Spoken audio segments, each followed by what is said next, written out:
collègue Cédric Anweiler a coaché un essai randomisé contrôlé chez des patients gériatriques, 85 ans en moyenne au départ, qui ont reçu moins de 72 heures après le diagnostic positif par PCR de la maladie Covid-19, de l'infection, soit une forte dose de vitamine D, une dose, une fois, 400 000 unités de vitamine D, soit une dose dite standard, 50 000 unités de vitamine D. 127 patients dans chaque groupe, c'est-à-dire 254 patients en tout.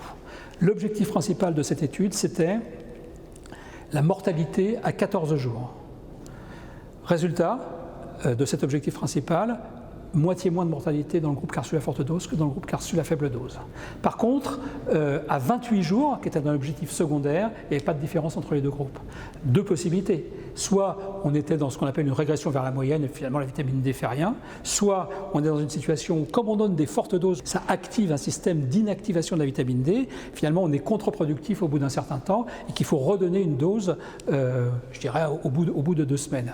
L'autre, si vous voulez,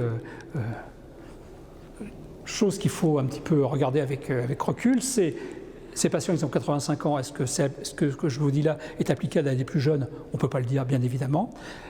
C'était des patients qui ont été dosés, enfin traités dans ce protocole pendant la période d'automne 2020, c'est-à-dire que est-ce que ce qui a été trouvé là serait applicable aux variants qui est prépondérant aujourd'hui?